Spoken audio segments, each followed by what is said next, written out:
Welcome to Hardly, where each book is distilled into a chronological story, offering you a special journey in just minutes. Today, we study together Tara Westover's Educated, a Memoir, in which we probe into how education can both liberate and estrange, creating a divide between one's past and the potential for a new identity. Tara Westover is an American historian and memoirist. Don't go away. Hurdley, the editor, will be right back with the story. Tara's childhood in the mountains of Idaho was a life lived on the edge, but not just in the literal sense. Born to a survivalist family, she and her 6 siblings grew up preparing for what their father called the days of abomination. Gene, their father, was a fiercely independent man who distrusted everything tied to the government. He feared public schools would brainwash his children and believed doctors would do more harm than good. So, Tara's family lived outside the law, with 4 of the children not even having birth certificates. To the state, they didn't exist. Her mother, Faye, was a midwife and herbalist, learning her skills not through formal training, but by her own experience and intuition. She became the local go-to for childbirth and alternative healing. Her role in the family was both critical and deeply shaped by Jean's insistence on self-reliance. Dad said one day we'd be completely off the grid, Tara recalls, illustrating the way his paranoia filtered through their lives.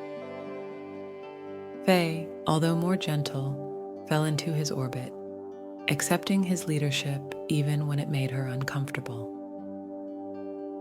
Life on Buck's Peak was an endless cycle of bottling peaches, rotating supplies, and preparing for a world collapse that never seemed to come.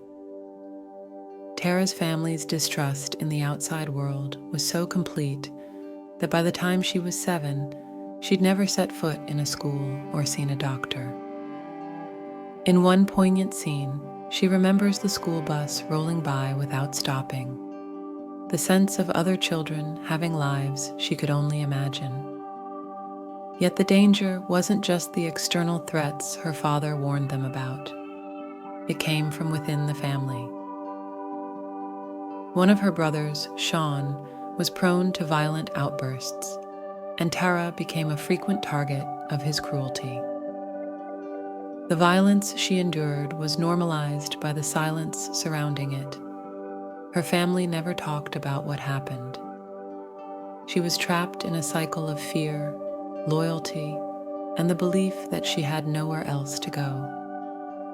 By 1993, Tara's world was still defined by the mountain, by her family's fierce isolation. She knew little about the world beyond Idaho, except what her father told her, and she had no reason to question his words. But within her, a tiny spark of curiosity flickered. As she listened to stories of the world outside her family's compound, Tara began to imagine a life that might be different from the one she was born into, though she couldn't yet see the path out. The idea of education starts to take root, though it's still years away from blossoming into action. In this part of her life, Tara is a girl unseen, hidden from society by her father's beliefs and her family's way of life. Yet the seeds of change are being planted. This first part isn't just about isolation, it's about survival. Tara's family was in constant preparation for an apocalypse that never came, but the true survival was happening inside her, as she slowly began to realize that the life she knew might not be the only option. As Tara moves toward her teenage years, her yearning for something beyond the mountain grows stronger. But stepping out of her father's shadow won't be easy. Next, we follow her first brave attempts to seek knowledge outside her father's control. By the time Tara was 16, The world outside her family's mountain home seemed impossibly distant. Her father, Gene, remained firm in his belief that formal education was a government ploy, but Tara's curiosity had grown too strong to ignore. She began sneaking away to study, using old textbooks her brother Tyler had left behind. In secret, she learned enough math and grammar to sit for the ACT, though her preparation was far from what a typical student might have experienced. Still, she was determined. In 2004, Tara took the test, completely unaware of basic historical facts or references most students her age took for granted. When she arrived at Brigham Young University, she was confronted with the enormous gap between her and her peers. Her first real lesson wasn't from a textbook, but from a classroom moment when she asked a professor, "What's the Holocaust?" The stunned silence that followed was an awakening of sorts for her, a painful realization of just how much she had missed growing up isolated from the world. Tara's early experiences at university were like walking on unstable ground. She didn't know how to navigate conversations.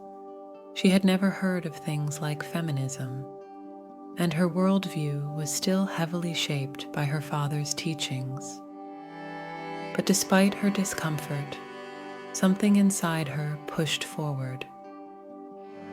As she began to question the stories she had been told all her life, new ideas took hold.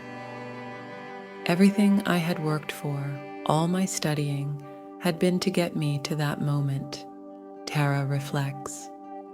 But the real challenge was just beginning, balancing her growing knowledge with her unshakable loyalty to her family. At BYU, Tara struggled not just academically, but personally, as the distance between her and her family deepened. Her father saw her pursuit of education as a betrayal, and her brother Sean's violence lingered in her mind, drawing her back into the family's hold.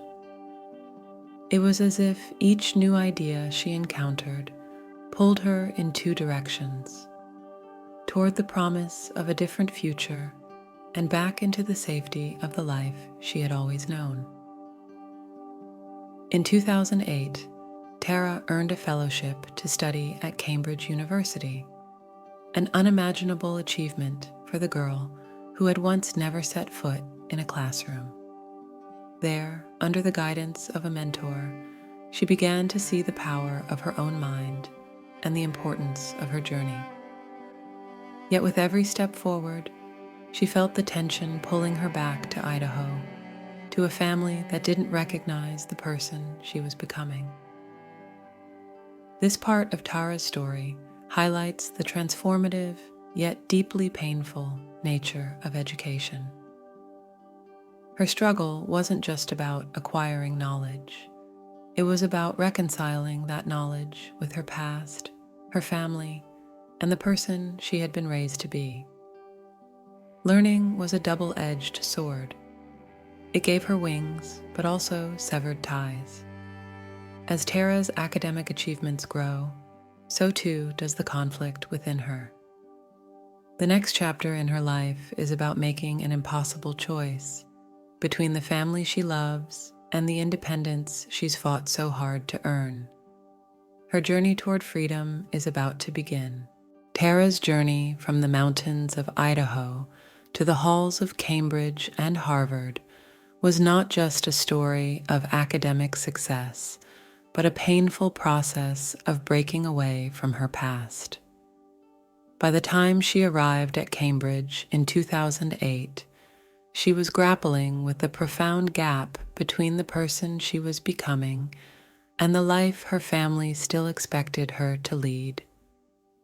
Her father's rigid beliefs had always painted education as dangerous, and now that Tara was fully immersed in a world of learning, those old convictions tugged at her more than ever. Her time at Cambridge was transformative. Surrounded by scholars, she began to see the world through new lenses. History, philosophy, and politics, all subjects her father had warned her about, opened her mind in ways she could not have predicted. Under the mentorship of a professor who recognized her potential, Tara felt her self-worth growing, though it came at a cost. Each moment she spent in the academic world drove a deeper wedge between her and her family.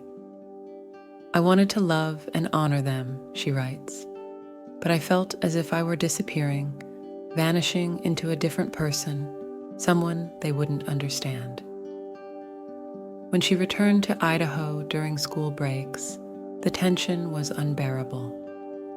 Her father viewed her education as a rejection of the family and their values, while her brother Sean's violence became a constant reminder of the price of loyalty. Tara's attempt to reconcile these two parts of herself, daughter and scholar, reached a breaking point in 2010, when she realized that she could no longer deny the harm her family had inflicted upon her. It was a profound internal battle. Could she continue to love people who could not accept her growth? The final rupture came when Tara decided to break ties with her parents. This wasn't a moment of triumph, but one of immense grief. "I was no longer a part of the world in which I had been raised," she reflects. Her family's refusal to acknowledge the truth of her experiences, particularly the violence she endured, left her with no other choice. For Tara, breaking free was an act of survival, but it also meant letting go of everything she had once known. By 2014, Tara had completed her PhD at Cambridge, a remarkable achievement for anyone, let alone someone who had never attended a formal school until the age of 17. But the price was steep. She lost her family in the process. Her final act of independence was not just about education. It was about reclaiming her identity, separate from the constraints of her upbringing. This part of the story illustrates the paradox of freedom. Tara gained the intellectual tools to see the world clearly, but that clarity forced her to make choices that left her isolated from the people she loved most. In the end, breaking free was not an escape, but a rebirth, one that came with profound loss. When the pursuit of education forces a painful divide between family and self-discovery, it creates an intense struggle between loyalty and growth. Education opens the mind, revealing new perspectives that challenge deep-rooted beliefs, but it often leads to alienation from those who cannot accept the change. Breaking away from one's roots, while emotionally devastating, can be the key to reclaiming personal freedom and forging a new identity. The cost of independence is high, but it offers the clarity to define oneself on one's own terms.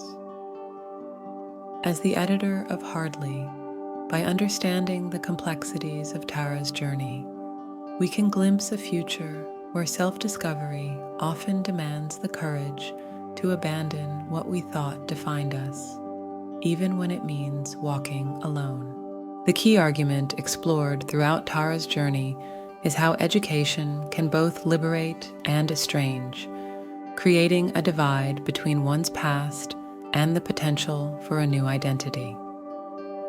Tara's transformation wasn't just academic.